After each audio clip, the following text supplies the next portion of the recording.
नमस्कार दोस्तों, आप सभी का स्वागत है आपके अपने यूट्यूब चैनल। आज मैं आपके लिए भूगोल के टॉप 1000 प्लस क्वेश्चंस का पार्ट 1 वीडियो लेकर आया हूं। मैं आपको हर पार्ट में मोस्ट इंपॉर्टेंट भूगोल के क्वेश्चन करवा रहा हूं। फ्रेंड्स, ये क्वेश्चन इतने ज़्यादा इंपॉर्टेंट हैं, अगर आप किसी भी एग्जाम की तैयारी कर रहे हो, ये वीडियो और इसके सभी पार्ट आपके एग्जाम के लिए काफ़ी ज़्यादा इंपॉर्टेंट रहेंगे। तो चलिए शुरू करते हैं फर्स्ट क्वेश्चन से।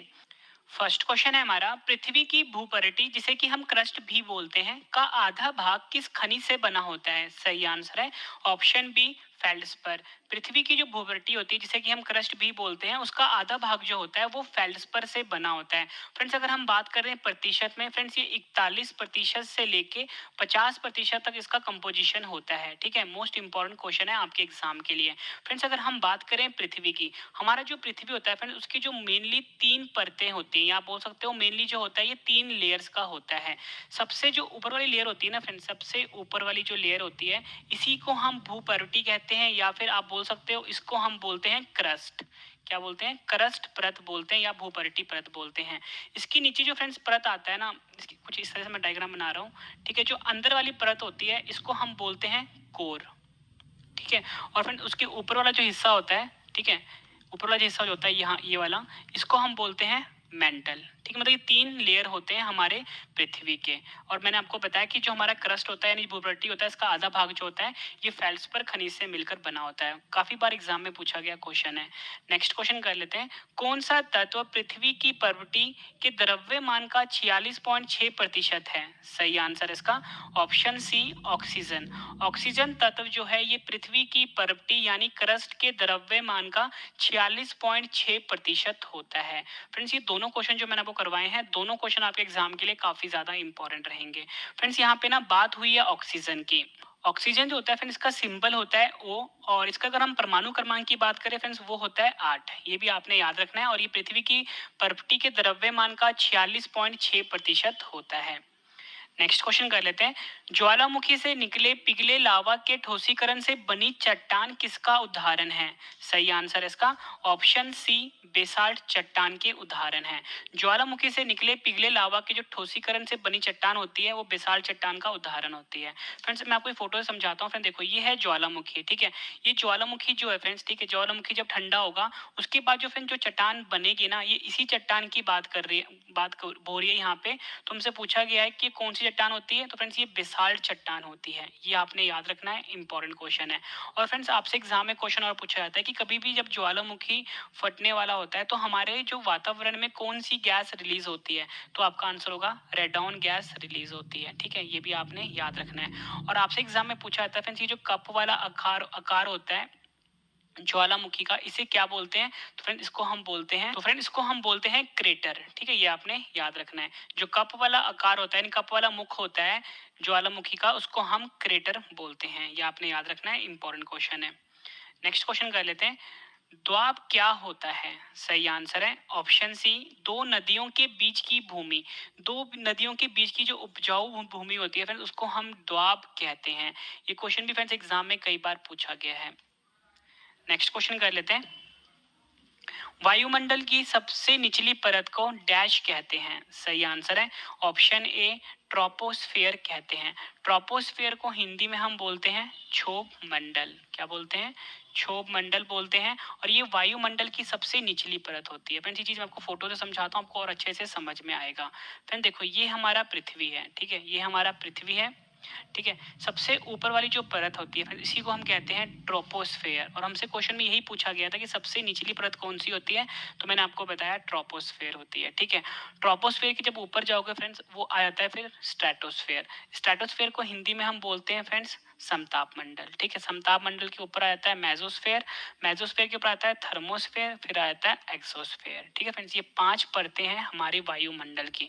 सबसे नीचे वाला कौन सा होता है? ट्रोपोस्फेयर यानी कि क्षोभ मंडल। ठीक है फ्रेंड्स, ये हमारा क्वेश्चन था और एग्जाम में पूछा गया क्वेश्चन है ये। नेक्स्ट क्वेश्चन कर लेते हैं, पृथ्वी के वायुमंडल की किस परत में ओजोन की परत होती है? सही आंसर है ऑप्शन बी, समताप मंडल।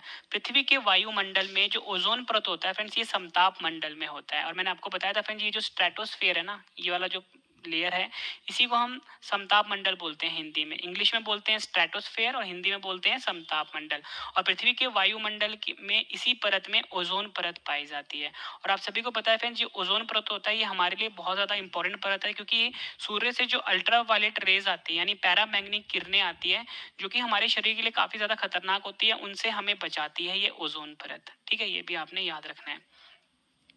नेक्स्ट क्वेश्चन कर लेते हैं, ब्रह्मांड के अध्ययन को क्या कहा जाता है? सही आंसर है ऑप्शन बी, कॉस्मोलॉजी कहा जाता है।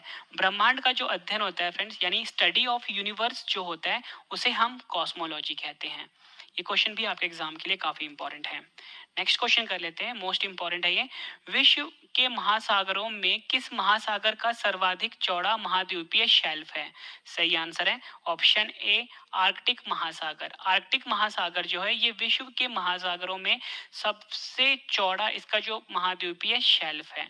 महाद्वीपीय शेल्फ को हम कॉन्टिनेंटल शेल्फ भी बोलते हैं। ठीक है, अब मैं आपको समझाता हूँ फ्रेंड्स, महाद्वीपीय शेल्फ क्या होता है, और इसके ऊपर एक इंपॉर्टेंट क्वेश्चन भी है, वो अगले क्वेश्चंस में आएगा। देखो फ्रेंड्स, कोई भी जो फ्रेंड्स कोस्टल एरिया होता है, ठीक है, जहाँ से समुद्र शुरू होता है, ठीक है, और जो जमीन वाला हिस्सा समुद्र के अंदर हो जाता है, उसको हम बोलते हैं कॉन्टिनेंटल शेल्फ यानी कि महाद्वीपीय शेल्फ। फिर देखो, इसके बाद जो स्लोप शुरू हो रहा है ना, स्लोप से पहले तक वाला एरिया जो समुद्र के अंदर है या पानी के अंदर है, उसे हम कॉन्टिनेंटल शेल्फ कहते हैं। और हमारा क्वेश्चन ये था कि विश्व के महासागरों में किस महासागर का सर्वाधिक चौड़ा महाद्वीपीय शेल्फ है? आपका आंसर होगा आर्कटिक महासागर का। ठीक है फ्रेंड्स, मोस्ट इंपॉर्टेंट क्वेश्चन है आपके एग्जाम के लिए। नेक्स्ट क्वेश्चन है हमारा, सूर्य के सबसे ऊपरी परत को क्या कहते हैं? सही आंसर है ऑप्शन ए, कोरोना। सूर्य का जो सबसे ऊपरी परत होता है फ्रेंड्स, उसे हम कोरोना बोलते हैं। अब मैं आपको फ्रेंड्स ये फोटो में समझाता हूँ कि कोरोना वाली परत कौन सी होती है। फ्रेंड देखो, ये वाली जो परत है ना, इसे हम कोरोना नहीं बोलते। ठीक है, ये आपको फ्रेंड्स, ये जो सामने रेज आती हुई दिख रही है, ठीक है, उसके ऊपर फ्रेंड्स एक परत बनती है जो कि इनविजिबल होती है, इसी परत को हम कोरोना कहते हैं। ठीक है, और ये सूर्य की सबसे ऊपरी परत होती है। आपसे एग्जाम में पूछा जाता है फ्रेंड, जो सूर्य होता है, इसमें मुख्यतः कौन सी गैस पाई जाती है? तो सबसे ज्यादा गैस जो होती है फ्रेंड्स, इसमें हाइड्रोजन होती है। ठीक है, ये आपने याद रखना है, हाइड्रोजन होती है। और आपसे एग्जाम में पूछा जाता है कि सूर्य में जो एनर्जी यानी ऊर्जा पैदा होती है, वो किस अभिक्रिया द्वारा होती है? तो आपका आंसर होगा न्यूक्लियर फ्यूजन। यहाँ पे लिख देता हूँ, न्यूक्लियर फ्यूजन, जिसे हिंदी में हम बोलते हैं नाभिकीय संलयन। हिंदी में हम बोलते हैं नाभिकीय संलयन। ठीक है फ्रेंड्स, ये भी आपने याद रखना है। नेक्स्ट क्वेश्चन कर लेते हैं, एशिया के सबसे बड़े मरुस्थल का क्या नाम है? सही आंसर इसका ऑप्शन ए, गोबी मरुस्थल। एशिया का जो सबसे बड़ा मरुस्थल है फ्रेंड्स, वो है गोबी मरुस्थल, ये आपने याद रखना है। और इसका जो फ्रेंड्स मुख्यतः भाग जो है, वो मंगोलिया देश में है। अगर आपसे एग्जाम में ये पूछा जाए कि दक्षिण एशिया का सबसे बड़ा मरुस्थल कौन सा है, तो आपका आंसर होगा थार मरुस्थल जो है, वो दक्षिण एशिया का सबसे बड़ा मरुस्थल है।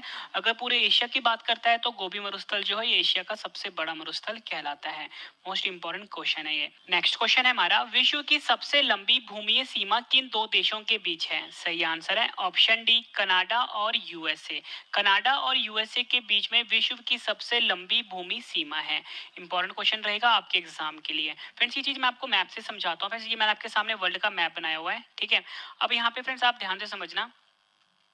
देखो फ्रेंड्स, ये वाला जो मैप है ना, दूसरे कलर से समझाता हूँ। ये यहाँ से लेके ये है पार्ट है अमेरिका का यानी यूएसए का, ये वाला पार्ट भी यूएसए का है। ठीक है, ये तो बात हो गई यूएसए की। अब मैं आपको बताता हूँ फ्रेंड्स, मैप में कनाडा कहाँ पे है। फ्रेंड्स देखो, ये जो वाला हिस्सा जो है पूरा का पूरा, ये है फ्रेंड्स कनाडा। ठीक है, तो आप ये देख सकते हो कि यूएसए और कनाडा के बीच में काफी लंबी बाउंड्री है। ठीक है, तो यही हमारे क्वेश्चन का आंसर था कि कनाडा और यूएसए जो दो देश हैं, इनके बीच में सबसे लंबी भूमि सीमा है।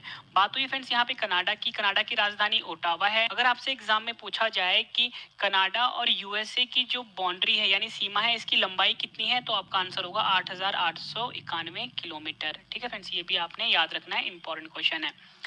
नेक्स्ट क्वेश्चन कर लेते हैं, यदि यदि कोई तारा सूर्य से बड़ा है किंतु उससे दो गुना बड़ा नहीं है, तो वह एक डैश में परिवर्तित हो जाता है। सही आंसर है ऑप्शन बी, पल्सर। यदि कोई तारा जो है सूर्य से बड़ा है किंतु उससे दो गुना बड़ा नहीं है, तो वह एक पल्सर में परिवर्तित हो जाता है। पल्सर को फ्रेंड्स हम स्पिनिंग स्टार भी बोलते हैं। क्या बोलते हैं इसे? हम स्पिनिंग स्टार भी बोलते हैं।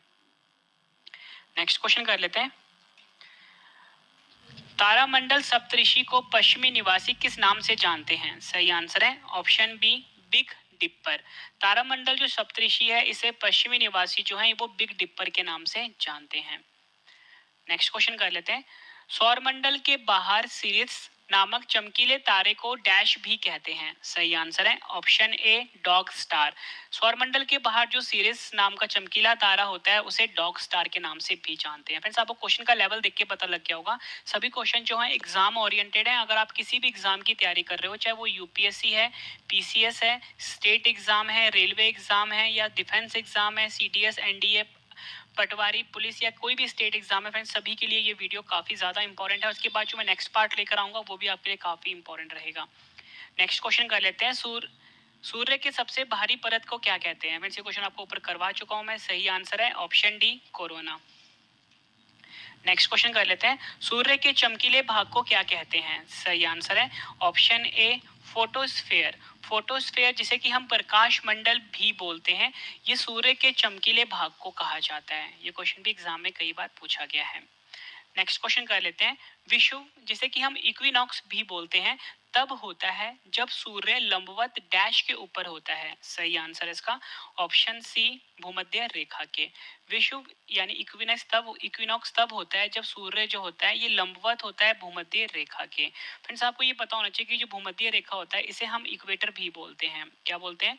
इक्वेटर भी बोलते हैं और विषुवत रेखा के नाम से भी जानते हैं। नेक्स्ट क्वेश्चन कर लेते हैं। अंतरराष्ट्रीय तिथि रेखा डैश महासागर के बीच से होकर गुजरती है? सही आंसर है ऑप्शन बी प्रशांत महासागर से होकर गुजरती है अंतरराष्ट्रीय तिथि रेखा, जिसे कि हम इंटरनेशनल डेटलाइन भी बोलते हैं। फ्रेंड्स मैं आपको बता दूं, इस वीडियो में आपको मोस्ट इंपॉर्टेंट 41 क्वेश्चन करवाने वाला हूं। जब आपकी 41 क्वेश्चन कंप्लीट हो जाएंगे, सभी क्वेश्चन मैं आपको एक बार फिर से रिवीजन भी करवा दूंगा, ताकि फ्रेंड्स आपको सभी के सभी क्वेश्चन इसी वीडियो में अच्छे से समझ में आ जाएं और याद भी हो जाएं। और लास्ट में मैंने आपके लिए 10 क्वेश्चन का टेस्ट रखा है। टेस्ट आप जरूर अटेम्प्ट करना, क्योंकि टेस्ट ही आपको बेस्ट बनाता है। नेक्स्ट क्वेश्चन है हमारा, कौन सी रेखा भारत के लगभग आधे हिस्से से होकर गुजरती है? सही आंसर इसका ऑप्शन ए कर्क रेखा। कर्क रेखा जो होता है ये भारत के लगभग आधे हिस्से से होकर गुजरती है।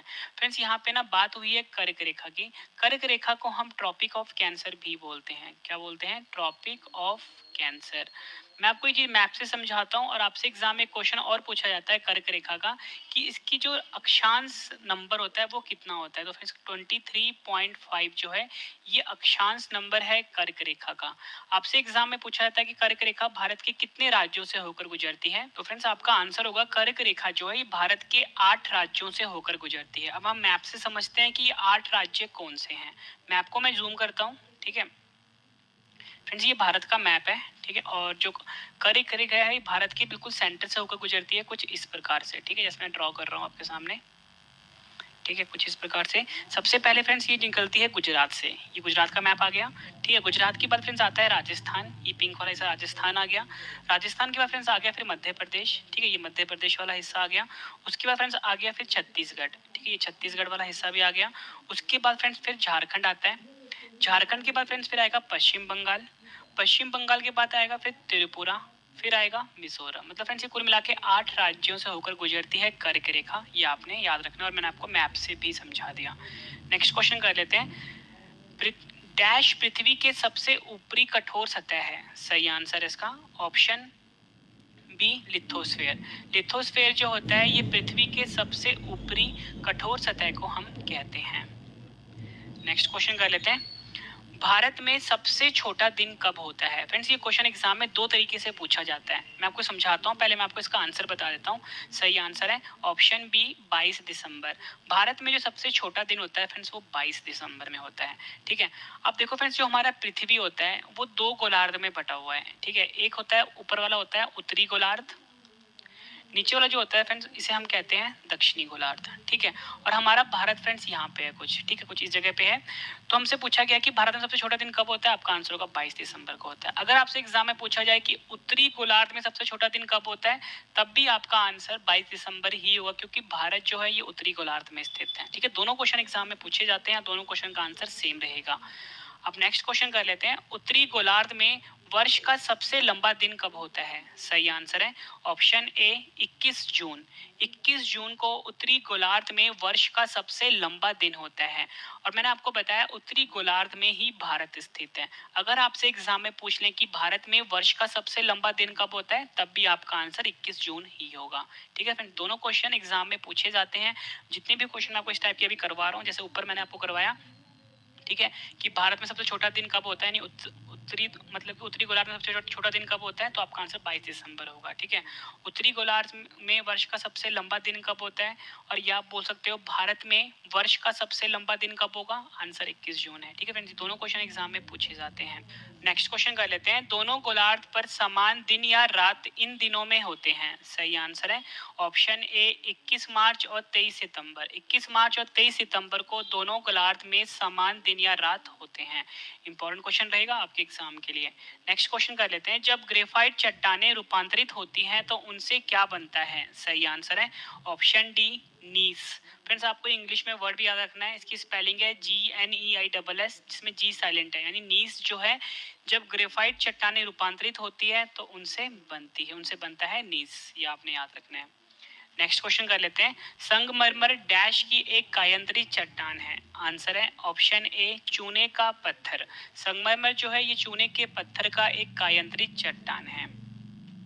इसके बाद जो फ्रेंड्स मैं आपको रिवीजन करवा रहा हूँ वो आपके लिए काफ़ी ज़्यादा इंपॉर्टेंट है। इससे आपको क्या होगा फ्रेंड्स, सभी क्वेश्चन और अच्छे से समझ में आ जाएंगे और याद भी हो जाएंगे। सुनामी नाम किसे दिया गया है? आंसर है इसका ऑप्शन डी समुद्र के नीचे की तरंग को सुनामी नाम दिया गया है। नेक्स्ट क्वेश्चन, पृथ्वी की परत की भीतर की हलचल के अध्ययन को क्या कहा जाता है? सही आंसर है ऑप्शन ए भूकंप विज्ञान कहा जाता है। पृथ्वी की परत की भीतर की हलचल को हम भूकंप विज्ञान कहते हैं, या बोल सकते हो सिस्मोलॉजी भी कहते हैं। ठीक है, next question, ring of fire ज्वालामुखी पर्वतमाला सामान्यतः कहाँ पाई जाती है? आंसर है ऑप्शन बी प्रशांत महासागर में। प्रशांत महासागर में रिंग ऑफ फायर ज्वालामुखी पर्वतमाला सामान्य रूप से पाई जाती है। प्रशांत महासागर को हम पैसिफिक ओशन भी बोलते हैं। क्या बोलते हैं? पैसिफिक ओशन भी बोलते हैं। और ये विश्व का सबसे बड़ा महासागर है। ठीक है, विश्व का सबसे बड़ा और सबसे गहरा महासागर है। ठीक है, और पृथ्वी की जो सबसे गहराई वाली बिंदु है ना फ्रेंड्स, वो भी पैसिफिक ओशन में ही है, जिसका नाम मैरियाना ट्रेंच है। ये भी आपने याद रखना है। नेक्स्ट क्वेश्चन कर लेते हैं, महाद्वीप के छोर पर समुद्र की सतह के नीचे जलमग्न भूक्षेत्र, जिसे कि हम समुद्र अभिमुखी ढलान भी कहते हैं, को क्या कहते हैं? फ्रेंड्स, ये क्वेश्चन मैंने आपको ऊपरी करवाया था, याद करो। ठीक है, कुछ इस प्रकार की डायग्राम बनी हुई थी। ठीक है, यहाँ से फ्रेंड्स समुद्र शुरू हो रहा था और मैंने आपको बताया था कि इस टाइप का क्वेश्चन आपको नीचे करवाऊंगा। तो ये वही क्वेश्चन है। और देखो फ्रेंड्स, ये क्वेश्चन एग्जाम में पूछा गया है, एसएससी में भी पूछा गया है, यूपीएससी में पूछा गया है, पीसीएस में भी पूछा गया है। क्वेश्चन था हमारा, महाद्वीप के छोर पर समुद्र की सतह के नीचे जलमग्न भूक्षेत्र को क्या कहते हैं? आपका आंसर होगा ऑप्शन ए महाद्वीपीय शेल्फ। महाद्वीपीय शेल्फ कहा जाता है, या बोल सकते हो कॉन्टिनेंटल शेल्फ भी कहते हैं इसको। ठीक है, ये वाला हिस्सा जो होता है, ठीक है, इसे कहते हैं महाद्वीपीय शेल्फ या कॉन्टिनेंटल शेल्फ। और ये वाला जो पार्ट होता है ना फ्रेंड्स, ये वाला पार्ट स्लोप वाला जो दिख रहा है आपको, इसको हम कहते हैं महाद्वीपीय स्लोप। ये भी आपने याद रखना है, इंपॉर्टेंट क्वेश्चन है। नेक्स्ट क्वेश्चन कर लेते हैं, एक ऐसा ज्वालामुखी जिसके फिर से फूटने की उम्मीद नहीं है, उसे डैश कहा जाता है? आंसर है ऑप्शन सी विलुप्त ज्वालामुखी कहा जाता है। एक ऐसे तरह का ज्वालामुखी जिसके फिर से फूटने की उम्मीद नहीं है, उसे हम विलुप्त ज्वालामुखी कहते हैं। नेक्स्ट क्वेश्चन कर लेते हैं, उन भू आकृतियों को क्या कहते हैं जो पृथ्वी में विभ्रंश के कारण बनती है तथा जिनके कारण एक सतह दूसरी सतह से नीचे चली जाती है? आंसर है, उसे हम कहते हैं विभ्रंश घाटी, यानी रिफ्ट वैली कहते हैं। उन भू आकृतियों को हम कहते हैं विभ्रंश घाटी, जो कि पृथ्वी में विभ्रंश के कारण बनती है, जिनके कारण एक सतह दूसरी सतह से नीचे चली जाती है। ये क्वेश्चन भी एग्जाम में कई बार पूछा गया है। नेक्स्ट क्वेश्चन कर लेते हैं, विश्व की सबसे गहरी समुद्री खाई कौन सी है? सही आंसर है ऑप्शन ए मरीना की खाई, जिसे कि हम मरियाना ट्रेंच भी बोलते हैं। ऊपरी मैंने आपको बताया था कि जो मरीना की खाई है, यानी मरियाना ट्रेंच है, ये कहाँ पर स्थित है? ये प्रशांत महासागर में स्थित है। ठीक है, प्रशांत महासागर। ठीक है, और ये विश्व की सबसे गहरी समुद्री खाई है, ये भी आपने याद रखना है। नेक्स्ट क्वेश्चन कर लेते हैं, वायुमंडल की किस परत में ऊंचाई बढ़ने के साथ साथ तापमान में बिल्कुल कमी नहीं होती है। फ्रेंड्स आप सभी को पता है कि जैसे जैसे आप ऊंचाई पे जाओगे तापमान कम होने लगता है, लेकिन क्वेश्चन हमारा क्या था कि वायुमंडल की किस परत में ऊंचाई बढ़ने के साथ साथ तापमान में बिल्कुल कमी नहीं होती है। आपका आंसर होगा ऑप्शन बी, समताप मंडल। और समताप मंडल को हम स्ट्रेटोस्फेयर भी कहते हैं, स्ट्रेटोस्फेयर भी कहते हैं। नेक्स्ट क्वेश्चन कर लेते हैं, पृथ्वी के वायुमंडल की कौन सी परत जो इलेक्ट्रॉन्स और धनात्मक आयन के कुछ अंशों के मिश्रण से बना होता है। सही आंसर है ऑप्शन ए, आयन मंडल। आयन मंडल पृथ्वी के वायुमंडल की वह परत है जो इलेक्ट्रॉन्स और धनात्मक आयन के कुछ अंशों के मिश्रण से बना होता है। नेक्स्ट क्वेश्चन कर लेते हैं, पथरीले रेगिस्तान में एक दिशा में लगातार चलने वाली हवाएं क्या बनाती हैं। आंसर है ऑप्शन बी, यार डांग। पथरीले रेगिस्तानों में एक दिशा में लगातार चलने वाली जो हवाएं होती हैं वो यार डांग बनाती हैं। इंपॉर्टेंट क्वेश्चन रहेगा आपके एग्जाम के लिए। नेक्स्ट क्वेश्चन कर लेते हैं, समुद्र का जल वर्षा के जल की अपेक्षा अधिक लवण वाला होता है क्योंकि डैश। सही आंसर है ऑप्शन सी, नदियां पृथ्वी से लवण बहा कर ले जाती हैं और समुद्र में डाल देती है। क्वेश्चन ये कह रहा है कि समुद्र का जल जो होता है ना, ये वर्षा की जल की अपेक्षा अधिक लवणीय होता है, यानी कि सॉल्टी होता है। तो क्यों होता है? आंसर होता है कि नदियां पृथ्वी से लवण बहा कर ले जाती हैं और समुद्र में डाल देती हैं। ठीक है, ये इसका आंसर हुआ।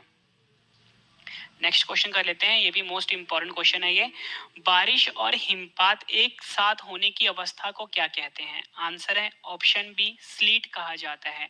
बारिश और हिमपात एक साथ होने की अवस्था को स्लीट कहा जाता है। स्पेलिंग है SLEET।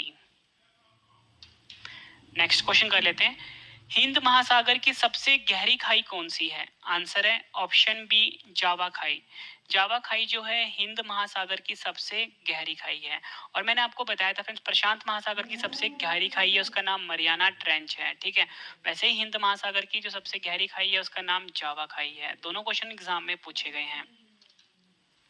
नेक्स्ट क्वेश्चन, जिब्राल्टर जल डमरू मध्य किन दो को जोड़ता है। आंसर है ऑप्शन सी, अटलांटिक महासागर और भूमध्य सागर। जिब्राल्टर जल डमरू मध्य जो है ये अटलांटिक महासागर को और भूमध्य सागर को आपस में जोड़ता है। नेक्स्ट क्वेश्चन, किसे सफेद हाथियों का देश भी कहते हैं। आंसर है ऑप्शन सी, थाईलैंड। थाईलैंड देश जो है इसे सफेद हाथियों का देश भी कहते हैं। आखिरी क्वेश्चन कर रहे हैं हम इस वीडियो का, इसके बाद इन सभी क्वेश्चन का रिवीजन है और टेस्ट भी है। किस देश को नहरों का देश कहते हैं। आंसर है ऑप्शन ए, पाकिस्तान। पाकिस्तान देश जो है इन देश को नहरों का देश भी कहा जाता है। इंपॉर्टेंट क्वेश्चन रहेगा आपके एग्जाम के लिए। फ्रेंड्स मैंने आपको ये 41 क्वेश्चन करवाए, उम्मीद करता हूँ फ्रेंड्स आपको सभी क्वेश्चन अच्छे से समझ में आ गए होंगे और याद भी हो गए होंगे। अब इस वीडियो का सबसे बेहतरीन पार्ट है इन सभी क्वेश्चन का रिवीजन, और इसके बाद मैंने आपके 10 क्वेश्चन का टेस्ट रखा है। टेस्ट आप जरूर अटेम्प्ट करना क्योंकि टेस्ट ही आपको बेस्ट बनाता है। ठीक है, फर्स्ट क्वेश्चन से फर्स्ट क्वेश्चन है हमारा, पृथ्वी के भूपर्वती यानी क्रस्ट का आधा भाग किस खनिज से बना होता है। सही आंसर है फेल्ड्सपर। नेक्स्ट क्वेश्चन, कौन सा तत्व पृथ्वी की पर्वती यानी क्रस्ट के द्रव्यमान का 46.6% है। आंसर है ऑक्सीजन। नेक्स्ट क्वेश्चन है रिवीजन का, ज्वालामुखी से निकले पिघले लावा के ठोसीकरण से बनी चट्टान किसका उदाहरण है। आंसर है बेसाल्ट चट्टान। नेक्स्ट क्वेश्चन, द्वाब क्या होता है। सही आंसर है दो नदियों के बीच की भूमि। नेक्स्ट क्वेश्चन, वायुमंडल के सबसे निचली परत को डैश कहते हैं। आंसर है ट्रोपोस्फेयर कहते हैं। पृथ्वी के वायुमंडल की किस परत में ओजोन की परत होती है। आंसर है समताप मंडल। फ्रेंड्स ये ट्रोपोस्फेयर जो है इसे हम क्षोभ मंडल भी कहते हैं, हिंदी में क्या बोलते हैं, क्षोभ मंडल। ठीक है, ये भी आपने याद रखना है। ब्रह्मांड के अध्ययन को क्या कहा जाता है। सही आंसर है कॉस्मोलॉजी। नेक्स्ट क्वेश्चन है, विश्व के महासागरों में किस महासागर का सर्वाधिक चौड़ा महाद्वीपीय शेल्फ है। आंसर है आर्कटिक महासागर। नेक्स्ट क्वेश्चन, सूर्य के सबसे ऊपरी परत को क्या कहते हैं। आंसर है कोरोना। नेक्स्ट क्वेश्चन, एशिया के सबसे बड़े मरुस्थल का क्या नाम है। आंसर है गोबी मरुस्थल। विश्व की सबसे लंबी भूमीय सीमा किन दो देशों के बीच है। आंसर है कनाडा और यूएसए। यदि कोई तारा सूर्य से बड़ा है किंतु उससे 2 गुना बड़ा नहीं है तो वह एक डैश में परिवर्तित हो जाता है। आंसर है पल्सर। तारामंडल सप्तऋषि को पश्चिमी निवासी किस नाम से जानते हैं? आंसर है बिग डिपर। नेक्स्ट क्वेश्चन, सौरमंडल के बाहर सिरियस नामक चमकीले तारे को डैश भी कहते हैं। आंसर है डॉग स्टार। सूर्य के सबसे बाहरी परत को क्या कहते हैं? आंसर है कोरोना कहते हैं। सूर्य के चमकीले भाग को क्या कहते हैं? आंसर है फोटोस्फेयर। फोटोस्फेयर को हम हिंदी में प्रकाश मंडल भी कहते हैं। विषुव, जिसे कि हम इक्विनॉक्स भी बोलते हैं, तब होता है जब सूर्य लंबवत डैश के ऊपर होता है। आंसर है भूमध्य रेखा के। नेक्स्ट क्वेश्चन, अंतरराष्ट्रीय तिथि रेखा डैश महासागर के बीच से होकर गुजरती है। आंसर है प्रशांत महासागर। नेक्स्ट क्वेश्चन, कौन सी रेखा भारत के लगभग आधे हिस्से से होकर गुजरती है? आंसर है कर्क रेखा। नेक्स्ट क्वेश्चन है रिवीजन का, डैश पृथ्वी की सबसे ऊपरी कठोर सतह है। आंसर है लिथोस्फेयर। नेक्स्ट क्वेश्चन, भारत में सबसे छोटा दिन कब होता है? आंसर है 22 दिसंबर को। उत्तरी गोलार्ध में वर्ष का सबसे लंबा दिन कब होता है? आंसर है 21 जून को। दोनों गोलार्ध पर समान दिन और रात इन दिनों में होते हैं। आंसर है 21 मार्च और 23 सितंबर। नेक्स्ट क्वेश्चन, जब ग्रेफाइट चट्टानें रूपांतरित होती है तो उनसे क्या बनता है? आंसर है उनसे बनता है नीस। और फ्रेंड्स ये जो इंग्लिश वाला वर्ड है GNEISS, ये भी आपने याद रखना है, मोस्ट इंपॉर्टेंट क्वेश्चन है। फ्रेंड्स आपको क्वेश्चन का लेवल देख के पता लग गया होगा, सभी क्वेश्चन जो है एग्जाम ओरिएंटेड है। अगर आप किसी भी एग्जाम की तैयारी कर रहे हो, चाहे वो UPSC है, चाहे वो SSC है, PCS है, पटवारी है, पुलिस है, डिफेंस एग्जाम है, या किसी भी स्टेट एग्जाम की तैयारी कर रहे हो फ्रेंड्स, ये वीडियो आपके लिए काफी ज्यादा यूजफुल रहने वाला है। नेक्स्ट क्वेश्चन है हमारा, संगमरमर डैश की एक कायांतरित चट्टान है। आंसर है चूने का पत्थर। सुनामी नाम किसे दिया गया है? आंसर है समुद्र के नीचे की तरंग। फ्रेंड जितने भी पार्ट में आपके लिए लेकर आ रहा हूँ, चाहे ज्योग्राफी के लेके आ रहा हूँ, साइंस के लेके आ रहा हूँ, पॉलिटी के लेके आ रहा हूँ, सभी पार्ट आप जरूर कर लेना फ्रेंड्स। जितने क्वेश्चन उसमें है ना फ्रेंड, एक एक क्वेश्चन आप रट के जाना, एग्जाम में ज्यादातर क्वेश्चन आपको मिल जाएंगे। नेक्स्ट क्वेश्चन है हमारा, पृथ्वी की परत की भीतर की हलचल के अध्ययन को क्या कहा जाता है? आंसर है भूकंप विज्ञान कहा जाता है। रिंग ऑफ फायर ज्वालामुखी पर्वतमाला सामान्यतः कहाँ पाई जाती है? आंसर है प्रशांत महासागर। महाद्वीप के छोर पर समुद्र की सतह के नीचे जलमग्न भूक्षेत्र, जिसे कि हम समुद्र अभिमुखी ढलान कहते हैं, को क्या कहते हैं? आंसर है महाद्वीपीय शेल्फ कहते हैं। एक ऐसा ज्वालामुखी जिसके फिर से फूटने की उम्मीद नहीं है, उसे डैश कहा जाता है। आंसर है विलुप्त ज्वालामुखी कहा जाता है। उन भू आकृतियों को क्या कहते हैं जो पृथ्वी में विभ्रंश के कारण बनती है तथा जिनके कारण एक सतह दूसरी सतह के नीचे चली जाती है? आंसर है विभ्रंश घाटी, या बोल सकते हो रिफ्ट वैली भी कहते हैं। मोस्ट इंपॉर्टेंट क्वेश्चन है फ्रेंड्स ये। नेक्स्ट क्वेश्चन, विश्व की सबसे गहरी समुद्री खाई कौन सी है? आंसर है मरीना की खाई। नेक्स्ट क्वेश्चन, वायुमंडल की किस परत में ऊंचाई बढ़ने के साथ साथ तापमान में बिल्कुल कमी नहीं होती है? आंसर है समताप मंडल, और इसको हम स्ट्रेटोस्फेयर भी कहते हैं। स्ट्रेटोस्फेयर भी कहते हैं। पृथ्वी के वायुमंडल की कौन सी परत जो इलेक्ट्रॉन्स और धनात्मक आयन के कुछ अंशों के मिश्रण से बना होता है? आंसर है आयन मंडल। नेक्स्ट क्वेश्चन करते हैं, पथरीले रेगिस्तानों में एक दिशा में लगातार चलने वाली हवाएं क्या बनाती हैं? आंसर है यारडांग। ये वर्ड भी काफी ज्यादा इंपॉर्टेंट है आपके लिए। समुद्र का जल वर्षा के जल की अपेक्षा अधिक लवण वाला होता है क्योंकि डैश। आंसर है नदियां पृथ्वी से लवण बहाकर ले जाती हैं और समुद्र में डाल देती हैं। बारिश और हिमपात एक साथ होने की अवस्था को क्या कहते हैं? आंसर है सलीट कहा जाता है। हिंद महासागर की सबसे गहरी खाई कौन सी है? आंसर है जावा खाई है। जिब्राल्टर जल डमरू मध्य किन दो को जोड़ता है? आंसर है अटलांटिक महासागर और भूमध्य सागर। नेक्स्ट क्वेश्चन, किसे सफेद हाथियों का देश कहते हैं? आंसर है थाईलैंड को। आखिरी क्वेश्चन कर रहे हैं इस वीडियो का, इसके बाद आपके लिए 10 क्वेश्चन का टेस्ट है जिसका आंसर आपने कमेंट करके देना है। किस देश को नहरों का देश कहते हैं? आंसर है पाकिस्तान को। फ्रेंड्स मैंने आपको ये 41 क्वेश्चन करवाए। उम्मीद करता हूँ फ्रेंड्स आपको सभी क्वेश्चन अच्छे से समझ में आ गए होंगे और याद भी हो गए होंगे इसी वीडियो में। और फ्रेंड्स इस वीडियो का सबसे बेहतरीन पार्ट था रिवीजन, वो मैंने कंप्लीट करवा दिया आपको। अब है टेस्ट। टेस्ट आपने जरूर अटेम्प्ट करना क्योंकि टेस्ट ही आपको बेस्ट बनाता है और अपना आंसर आपने कमेंट करके देना है। स्टार्ट करते हैं टेस्ट। टेस्ट के लिए आपको ऑल दी बेस्ट। अपना आंसर आपने कमेंट करके देना है। वीडियो कैसी लगी ये भी आपने जरूर बताना है। तो चलिए स्टार्ट करते हैं। फर्स्ट क्वेश्चन है हमारा, पृथ्वी के भूवरटी यानी क्रस्ट का आधा भाग किस खनिज से बना होता है? 4 ऑप्शंस हैं आपके पास, आंसर आपने कमेंट करके बताना है। नेक्स्ट क्वेश्चन है टेस्ट का, कौन सा तत्व पृथ्वी की प्रॉपर्टी के द्रव्यमान का 46.6% है? 4 ऑप्शंस हैं आपके पास। नेक्स्ट क्वेश्चन, ज्वालामुखी से निकले पिघले लावा के ठोसीकरण से बनी चट्टान किसका उदाहरण है? 4 ऑप्शंस हैं आपके पास। नेक्स्ट क्वेश्चन है हमारा, दोआब क्या होता है? 4 ऑप्शंस हैं।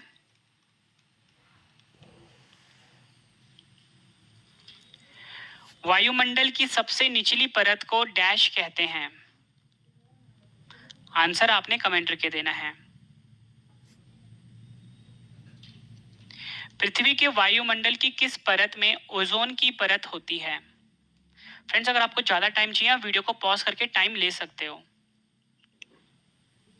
नेक्स्ट क्वेश्चन करते हैं टेस्ट का, ब्रह्मांड के अध्ययन को क्या कहा जाता है?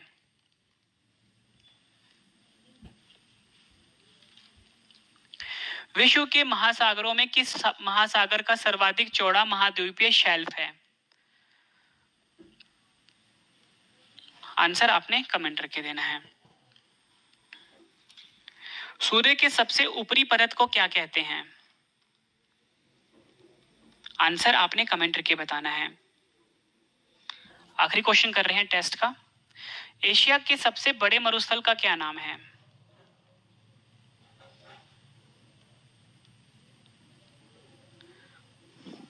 फ्रेंड्स मैंने आपको ये 41 क्वेश्चन करवाए बिल्कुल डिटेल में, उसके बाद मैंने आपको सभी क्वेश्चन का रिवीजन भी करवा दिया और लास्ट में मैंने आपके 10 क्वेश्चन का टेस्ट भी ले लिया। फ्रेंड्स ये सबसे बेहतरीन तरीका था जिस तरीके से मैंने आपको पढ़ाया। पहले मैंने आपको सभी क्वेश्चन करवाए हैं डिटेल में, उसके बाद सभी क्वेश्चन का मैंने आपको रिवीजन करवा दिया ताकि फ्रेंड्स आपको सभी क्वेश्चन इसी वीडियो में अच्छे से समझ में आ जाए और याद भी हो जाए। और लास्ट में 10 क्वेश्चन का मैंने आपसे टेस्ट भी ले लिया। फ्रेंड्स इससे बेहतरीन तरीका नहीं होता किसी भी चीज को पढ़ने का, समझने का और याद करने का। ठीक है फ्रेंड्स, वीडियो कंप्लीट हो चुकी